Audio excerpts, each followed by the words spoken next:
አድርገህ ተባልክ? አፋታት? ለምን አፋታት? በቃ እንዴት አፋታት አፋታት የተባልክ? ተግባራዊ ያደረከው? ለምን? በቃ እንደ አፋታት ተብያለሁ። አፋታት እንዴ ልጇስ? በቃ አለያዩዋት። ለምን አለያዩዋት? ሰይጣን አጋንንት? አጋንንትም ሰይጣን። ስንት ናችሁ? 7400 7400 ለምን ገባ? በቃ ተመተትኩ። ልታገባ እያለ እንዳታገባው ነበር አገባችሁ። እሺ ከዛ ፈቷት። እንደምንም ብለህ ነው ወይስ እንደው ቀጥታ ቀና ስታፋት? ቀናው በቃ አይደለም። አፈታቱ ትግል አላደረገችም። እሺ ምንም አላደረገች። ተመቸችን በቃ ተመቸች። የተመቸች እንዴት ነው? በቃ ኃይለኛ ናት። በቃ ልከኛ ናት። ተመቸችን። ባህሪዋ ተመቸች። ባህሪዋን የተጠቀምከው ወይስ እንዴት ነው? ባህሪዋን እንደገና ቀናው በቃ። እሺ ቀናው። የተላከው በምንድን ነው? በምግብ በልብስ? በሻይ እንዴት ትገባለች? በሻይ ጠጣች። አብራችሁ እየጠጣችሁ? እንዴት አድርጋ በሻይ ትገባ? በሻይ ልታገባ እያለ በሻይ ጠጣች። መድኃኒት ተደረገባት ሻይ ላይ። ሻዩ ላይ ምን እንድትሆን? ሀብት እንድታገኝ፣ እንድትባረክ፣ እንድትወልድ። እኛ እንዴ እንድትፈታ፣ እንዳታገባ፣ ትዳር እንዳትይዝ በቃ እንዴ። እጅግ ደስ አለው። ዳንኤልንም ከጉድጓድ ያወጡት ዘንድ አዘዘ። ዳንኤልም ከጉድጓድ ወጣ፣ በአምላኩ ተማምኖ ነበርና አንዳች ጉዳት አልተገኘበትም። እንዴት እንደዚህ ትለኛለህ? እንዴት እሷ እንድትባረክ አድርጋለሁ። እንዴት አታደርግም? እንዴት አደርጋለሁ? ስንት ዓመት ሆነ? ምን ከገባ 7 ዓመት። እሺ ካገባች ስንት ዓመት ሆነ? 6 ዓመቷ። ከማግባቷ በፊት ነው የገባው? እሺ እኛም በትዳር እንዳትይዝ በቃ እንድትፋታ ነው ያለው። ልጅዋ ስንት ልጅ አላት? 1። በሰዎች ባህሪ ውስጥ የሚጠቀምባቸው መንገዶች አንደኛ የውስጥ ያለውን ትልቅ ራሱ ይጨምርበታል። ሁለተኛ ከእግዚአብሔር አምላክ ጋር ያልተያያዘውን አካሄድ ይጨምርና ያርቃል። ሶስተኛ ያለውን ነባራዊ ሁኔታ የመጠቀም ባህሪ ያለው በቤት ውስጥ ያሉትን የሚነጋገሩባቸውን ሰላምም ይሁን ችግሮች የመፍትሄም ይሁን ሌላ በቤት ያሉ ጉድለቶች እዛ ውስጥ መላው እንዲጠፋ በማድረግ እና ብሶቶችን በመቀስቀስ የመረበሽ ባህሪው የሚመነጨው በዚሁ በመናፍስቱ። እኔ የምልህ ባለቤቷ አይተናው? የለም ተፋተዋል እኮ። እናንተ ናችሁ? ስንት ናችሁ? 7400 7400 7400 አጋንንት። እሺ ሌላ የለም? አይነ ጥላ በፊት አለሁ። አብረን የተወለድከው? ስትወለድ አብረን የተወለድከው? አብረው ይወለዳሉ። በመጽሐፍ ቅዱስ ውስጥ አብሮ የተወለዱ በብንያም ነገድ ላይ አብዛኛው አብሮ ተወልዷል። በብንያም ነገድ ላይ ስለዚህ ጳውሎስ እንኳን የብንያም ነገድ ሆኖ አብሮ ተወልዶት እድሜ ልኩን የሚፈታተነው መናፍስት ነው። የብንያም ዘር ከመሆኑ የተነሳ ማለት ነው። አብረን የተወለዱ። ለምን መተት ሲገባ ታዲያ አትከላከል? ለምን? መደራጀት እኮ ጥሩ ነው። መደራጀት ጥሩ ነው። ምንድን ነው መደራጀት? እንዴ ብዙ ስንሆን ጠንካራ እንሆናለን። መደራጀት ጥሩ ነው። በጣም። ቆይ አንተ አይነ ጥላው ባል ነህ ወይስ ዝም ብለህ አይነ ጥላ ነው? አይነ ጥላ ነኝ። ባል ግን አይደለም? አይደለሁም። ምንድን ነው አይነ ጥላ የምትሆነው? ምን ላይ ነው የምትሆነው? በቃ ስራ ምናምን እንዳትሰራ ብሯን ሁሉ ብትን አድርገን ጨረስ። የተካፈለችው? ምን ያህል ብር አባከናችሁበት? 220 ሺህ ብር። ምን አደረገው? አስጨፈርናታ። ማለት ምን እያደረግ? ጭፈራ ቤት ይዛ ትሄዳለች። በቃ ይዘናት ጭፈራ ቤት። የት ጭፈራ ቤት? በየቦሌም እዛ ፒያሳ ሁሉም ቦታ። ምንድን ነው የምታጠጧት? እሷን ጅለች እባክህ። ጎርደን ወይ ይሄ ጎርደን የምሰማው እዚሁ ከጋንጭሮቹ ነው። ምን አይነት እንደሆነ ማለት ነው? ጎርደን አዎ የሌሊት ልጆች ቀኑ ለሰራዊት ሌሊቱን ለአራዊት የሚለው የአባቶቻችን ቃል አሁን ሌሊቱንም ቀኑም ለአራዊት የሆነበት የመናፍስት ዓለም ላይ እንኖራለን። ጥራት እህቷና ባሏ ናቸው እኮ የተጫወቱብኝ እንጂ እህቷና ባሏ ተጫወቱብኝ እንጂ አንተ ይዛት ተጠፋ። አላማ ምን ማድረግ ነው? እሷ በቃ ማንንም እንዳታገባ እና ምን ትሁን? እንድታብድ ነው እንዴ? በኢኮኖሚህ እንድታብድ የሚያዝብህ፣ በገንዘብህ አብደህ እንድትጠፋ የሚያዝብህ ጠላት። እሺ እህቷ እሷን ትወዳታለህ? እሷን አልወዳትም። አልወዳትም። ለምን? እሷንም ባሏንም አልወዳቸውም። ለምን? አልወዳቸውም። እሺ እንዴት ነው? ሌሊት ነው የምትወጣው? ታውቂያለሽ? በፊት ከኔ ጋር አልነበረችም። ከባሏ እንደተፋታሽ ብቻዋን ነበር የምትኖረው። ከዛ በኋላ በቃ ጓደኞቿም ጥሩ አይደሉም፣ የምትውልበትም ጥሩ አይደለም። እኔ እኛ ከስንላት እንደውም እኔም ስልኬንም አታነሳ፣ የቤተሰቦቿን ስልክ አንድ አታነሳ። ከባለቤቴ ጋር እንደውም ጭራሽ አይወደድም። በቃ ቤት እሱም ማየት አልፈልግም ትሆናለች። ስንት ናችሁ? አጠቃላይ 7400 7400 ከእሷ ጋር 7400 አንደኛ ናት ማለት ነው። በብዛት አንጻር ሲታይ 7400 በእያንዳንዱ ሰዓቶች እንኳ ቢፈራረቁ በስነ ልቦና ውስጥ ባላቸው ገዥነት 7400 ጊዜ እሷ የለችም ማለት ነው። 7400 ጊዜ መኖር አልቻለችም ማለት ነው። በእንዲህ አይነት የመናፍስት ሰራዊት እጅ ውስጥ የተባበሩት መንግስታት ቢያዩዋቸው አስቡ፣ ቀይ መስቀል ቢያያቸው እንኳን እነዚህ ትልልቆቹ ቀርተው በመንፈሳዊ ሕይወት ያለው እንኳን ማየት አልቻለም። ምክንያቱም የመንፈስ ዓለም ነው። ራእይ የሌለው ትውልድ አንዱ ገጽታ በኤሊና በአፍኒንና ፊናስ የምናገኘው ትምህርት የእኛንም አኗኗርና የትውልዳችንን የመውደቂያ ምዕራፍ ያስገነዝበናል። እሺ ምን? እንዴት? ምን? እድሜዋ ስንት ነው? 23 ታጠጣታለህ? እና እንዴት ነው? አዎ አስጠጣታለሁ። ለምን? እንዴ ፈልጋለሁ መጠጣት። አንተ ዝም ብለህ ገብተህ አትጠጣም እንዴ? እሷ ላይ ለምን ትጠጣለህ? እንዴ ለምን? እሷ የለች። አንተ ገብተህ እዛ አትጠጣም? እንዴ ዘማች። ያንተስ? እኔ በቃ ባህሪዋ ተመቸኝ ገባሁ። ባህሪዋ ምን ታካለህ? በቀን ምን ያህል ገንዘብ ታጠፋለህ? በፊት ድሮ እንዴ እስከ 4000 ብር በቀን። በአንድ ዓመት እኮ ነው ያስጨረስናት። ስንት ብር? 220 ሺህ ብር በአንድ ዓመት። ትውልዳችን ራዕይ የለውም። አንዱ በደከመበት መግባት እንችላለን። ከዛ በኋላ ግን የሌላው ድካምና ዋጋ ለእኛ ቦታ የለውም። ትውልዳችን ራዕይ የለውም። ለሚቀጥለው ለህንፃው ይዛችሁ የመጣችሁ እንቀበላለን። ለህንፃው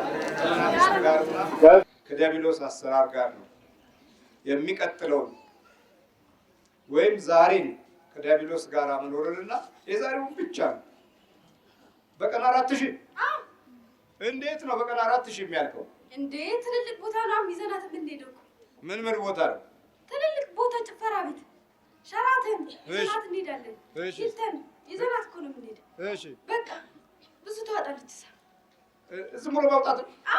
እሷ ነች ሁሌ የምትከፍለው ወይስ ሌላም ከፋይ ታዘጋጃለች? እሷ ብቻ ናት። ለስንት ሰው ትከፍላለች በአንድ ጊዜ? ለአራት ነው። ጓደኞቿ 4 ናቸው። ሴቶች? አራቱም ይጠጣሉ? አራቱ ታጠጧቸዋለች? እና እኛ እያለን ደግሞ ምን ችግር አለ? የብር ችግር እኮ የለብንም። የብር ችግር የለብንም ነበር። ታዲያ እንዴት ተያዛችሁ? አሁንማ ባሏ እየመታ ነው። የእሷ ባል የማባል በመቁጠሪያ እየቀጠቀጠን። ምን ታለቅሳለህ? እና ልሄድ ነው በቃ። ስንት ብር ግን?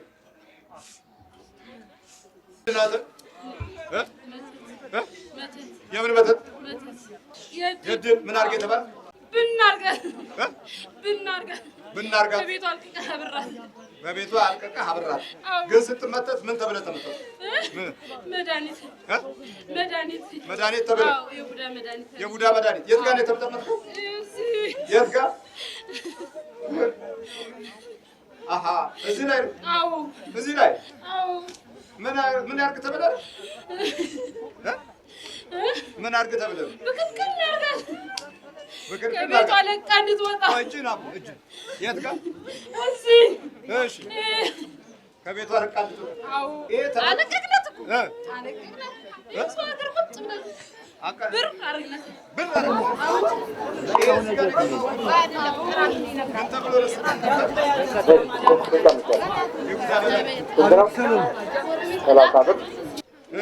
ትሄዳለች። በዛም ብንል ምክንያት አጣ። እሺ አንዱ መልአክ ታነሳ። በቃ መግቢያ ስናጣ ይሄ በደብተራ ነው የተነቀስከው? አዎ ነው በጠንቋይ ነው? ደብተራ ነው። በስንት ብር ነው?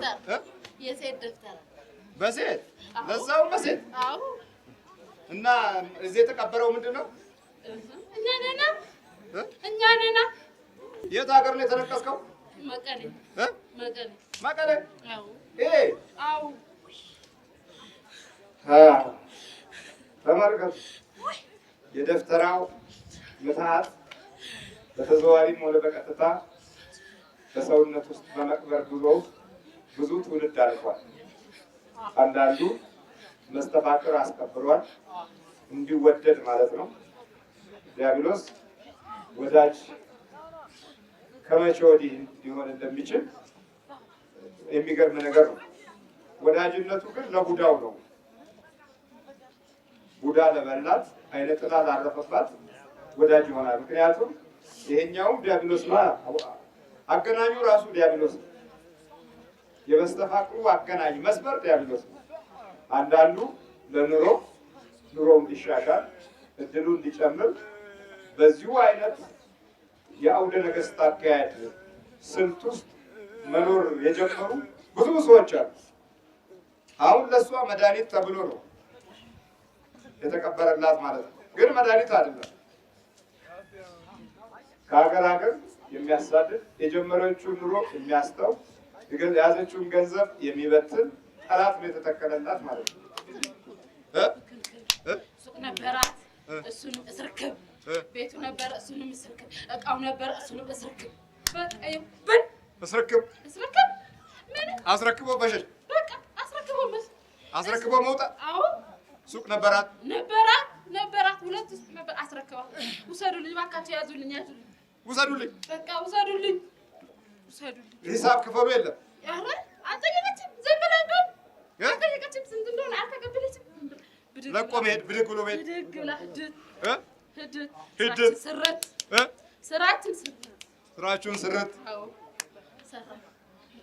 ስንት ዓመት ነው እዚህ ላይ ከተቀበራችሁ? ገና ቀን በቃ ስንት ጊዜ ሆናችሁ? ይሄን ካደረገች በኋላ እንቅልፍ የላት ልናሳብዳት እኮ ነበር። ልናሳብዳት ይሄን ካደረገች በኋላ አዎ። ግን ምን ተብሎ ነው የገባው? የቡዳ መድኃኒት አዎ ተብሎ አንዱ ብታመጣ አልቀበልም አለን ስትል ታነሳለች ለፈጣሪ አለን እሱ ስትል አንድ ቀን ጎረቤቷን ሄደን እሷ ላይ ድራለን። ሂጂ ንገራት ጀነጀናችኋት? አዎ መግቢያ መንገድ ነው። አንቺ ምን ሆነሽ ነው? ምን እንድትሆን ልደርሽው ብላ እንደዚህ ይኸውልሽ፣ እኔም እንደዚህ አድርጌ ነው እንደዚህ ሄዳው እሱ አለ አይደለ እሱ ያውቃል ስትል ኧረ ዝም ብለሽ ሂጂ ትድኛለሽ። እዛኛም ስብስብ እሺ ሄደን ተሰባስበን ይኸው ጭምር ከአባት ከእናት እኛ ጭምር አዳራሽ አደረገ። ስንት ናችሁ? 8,000 አዳራሽ አደረካት? አዎ አዳራሽ አደረካት። ዝም ብለህ ገባና ቁጭ እዚህ ገባሁ። ንጉሱ ግብት አሉ። ንጉሱ ሳጥናይ አዎ ግብት ከዛ በክልክል ሁሉም ነገር በክልክል ሂጂ መጣሁብሽ ጸበል ስትሄድ አይጉድሽ፣ እዚህ ገደል ነው ማስገባሽ፣ እዚህ ቦታ ነው ማስገባሽ እያሉ ሳስፈራራ እነሱን ስታነሳ ድምፅን ቀበር እነሱን ስታነሳ በቃ እያቃጠለች መጨረሻ ተያዝን። ይቺ መቀባበሯ ነገር በጣም የተለመደች ለገበያ በንግዱ ዓለም ውስጥ ያሉ በትርፉ ዓለም ውስጥ ያሉ የተለመደ ገጽታዎች ናቸው። ብዙዎች አንዳንዴ ቀደም ሲል አሁን ባለጸጎቹ ተውዬ እንጂ ጠጋ ይሉና ከጥያቄያቸው አንዱ ክፍል ትርፍ መከላከያ የለዎትም የሚሉ ናቸው። ትርፉን እንዳያል። አንዳንዶቹ ደግሞ እንዲህ ያለ ባንክ ሊሄድ ነው ማስፈቀጃ የለዎትም የሚሉ ናቸው። አንዱ እየተመላለሰ የናይጄሪያውንም የሱዳኑንም ይፈታሉ። አዎ እግዚአብሔር ይመስገን የሚፈታው ክርስቶስ ነው። ይገርምሻል። ይሄ ወንሻል ስንት ነው? 500 ብር ቤታችን ተይዞላታል። ከውጭ ሀገር የመጣችው የተያዘላት ናት። እሺ ከእንግሊዝ ሀገር የመጣ ስንት ነው? 50 ፓውንድ ከእንግሊዝ ሀገር 50 ፓውንድ አንድ 100 ብር። እሺ ይገርምሻል። ቶሎ ትለቃለች። በፊት ግን አትቀመጥበትም ማለት እስኪደርቅ ድረስ ሰውነት እስኪለማመድ ድረስ ከተቀመጥክበት ይከሽፋል። ግን ይሳካል። ትርፉ ማለት ትርፉን እኮ ነው የሚፈልግ። ይመጣላል እንዴ እሱማ ታፍሳለህ። አያመኝም ግን እንዴ እሱ ምን ይጠየቃል? ጠጠር አይደል እንዴ? ጠጠር እኮ ነው። ከዛ አሰባሰበና ትርፉ ከመጣ ችግር የለም ቢያመኝ 1 ወር 2 ወር ነው ይሁን በቃ አለ። አያችሁ እንዲህ ነው የትርፍ አምልኮት ለእግዚአብሔር ከምንሰጠው ክብር በላይ ነው። በዚህ አይነት መንፈስ ብዙዎች ይህንን አካሄድ ተለማምደውታል። ብዙዎቹም ደግሞ በእግዚአብሔር አምላክ ቤት ውስጥ የሚመላለሱ ይህንኑ አካሄድ ግፊት ያደርጋሉ። መመሪያ የሚያገኙት ከአውደ ነገሥቱ የመናፍስት መጽሐፍ ላይ ነው። እሺ ተቀበርክ። አሁን ምን ትፈልጋለህ? መሄድ ነው እንጂ እንግዲህ ምን አለ። አቃጠለችን ቤት የእናትም የአባትም ነበርንም አቃጠለችን። ጠዋትም ማታ መስገን ነው አቃጠለችን። ስንት ጊዜ አንከራተትካት? እዚህ በሐራስ ቤት ነው የገባሁት። በሐራስ ቤት እዚህ የድል በሐራስ ቤት ነው የገባሁት። የአባቴ እናትም እሷ ጋር ነው የነበርኩ። አብረን የተወለቀው? አረ በቅርብ ቀን ነው ያዝኩት። ለምን ያስካት? አልታዘዝ እያለች ነው። ምንድን ነው የምታዛት አንተ? እኛ ጋር ሁኚ ከድሚልኝ። አልከድምም። ካድሚልኝ? አዎ።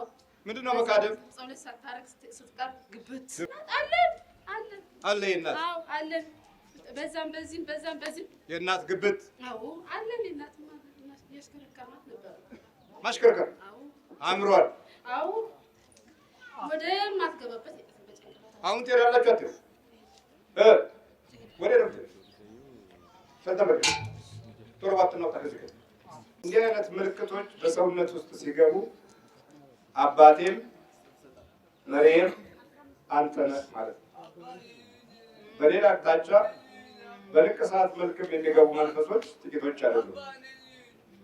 አሁን በውጭው ዓለም የሚሄዱ ኢትዮጵያውያን አንዳንዶቹ ዳይናሶር ተነቅሰዋል፣ አንዳንዶቹ ዘንዶ ተነቅሰዋል፣ አንዳንዶቹ ኮብራ እባብ ተነቅሰዋል፣ አንዳንዶቹ ጊንጥ ተነቅሰዋል። እንግዲህ ራሱ መናፍስቱን በባህሪያቸው ውስጥ ነቅሰውት እንዴት ነው ፍላጎታቸው ማተብ እኮ አደረጉ ማለት ነው። ማተብ የክርስቲያን ማተብ ኢየሱስ ክርስቶስ ነው፣ መስቀሉ ነው። ከዛ ውጭ ያለው ማተብ ሲያደርጉት እሱ ምን ያርግ? እባብ በባህሪ ውስጥ እየገባ እሱ ምን ያርግ? አሁን እኮ የትውልዳችን አካሄድ ምንድን ነው? እባብ ነድፎት ሐኪሙን ዘንዶ ማድረግ ነው። አካሄዱ ልክ እንዲህ ነው። እባብ ነድፎታል፣ የሚሄደው ግን ወዴት ነው? ወደ ዘንዶ ነው። ሐኪሙን ማን ያደርገው ማለት ነው? ዘንዶውን ያደርገው። እንዲህ አይነት የባህሪ ፍላጎት በገዛ ፈቃድ አስገብቶ የሚማቅቅ ትውልድ እኮ ተዘጋጅ